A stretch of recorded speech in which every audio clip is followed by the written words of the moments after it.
Welcome back, folks, to another episode of the Blockbuster Brothers. Today, we are talking about Frankenstein and reacting to the trailer. This movie is going to be coming out in November on Netflix exclusively. Brian, doesn't really feel like, kind of feels bigger than a streaming only release. Kind of feels bigger. I don't know. Yeah, man. I think that like you're seeing with some other directors like David Fincher and maybe actors like Millie Bobby Brown. I wonder if Guillermo has a contract with Netflix because he does seem to be making a lot of contracts with them.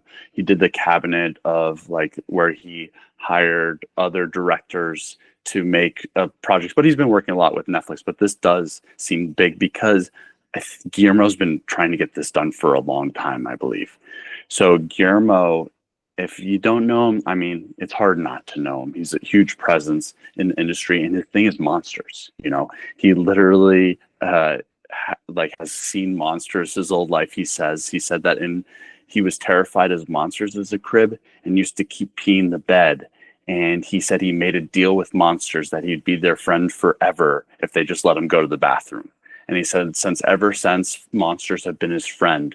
So I'm really interested to see him tell this Frankenstein story because I think it actually really matches with his love of monsters and the homage of and the practicality of how he nails monsters, but also the heart of the Frankenstein story of this is, a father or a human being trying to be brought back to life. And have been different tellings of the stories. I know I just read a comic about Frankenstein, which was from the perspective of Frankenstein's son. And I think that Frankenstein is supposed to be a sympathetic character. And I think Guillermo's heart is going to have a lot of personality. I really like Oscar Isaac.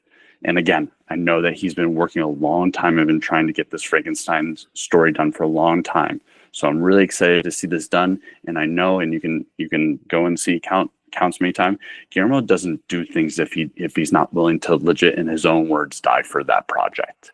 So, when it comes to auteurs and believing in creators, Guillermo's a creator that I believe will fight for his projects being done the right way. And he's a presence. He's not gonna get bodied into doing a movie he doesn't want to make. He will say no. He is a strong presence in the industry, and I really believe. I mean, I loved Pinocchio. I did not think I was going. I don't know. He's fantastic. He's got some heart. I wish he'd make more Disney movies. I think he would actually be like the proper successor to Walt Disney, because he's got Disney movies have this grit to them. Like Bambi, the mother dies right away. It's not this like soft story. It's actually a lot of like hard truths in there, but still the heart. And I think Guillermo's got that heart.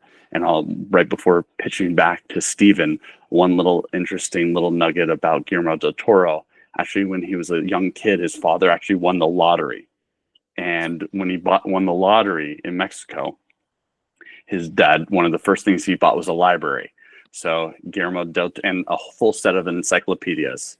And, Guillermo just went through and just like read through all the encyclopedias, and probably why he's such a smart dude. And also got his start by just teaching about Alfred Hitchcock. He's and starting up a festival in Mexico, and was an Alfred Hitchcock, published a book, and was an Alfred Hitchcock teacher. And I think still like stops by Toronto to teach classes every now and then. And you'll hear him talk about Alfred. But honestly, anything Guillermo touches, I love.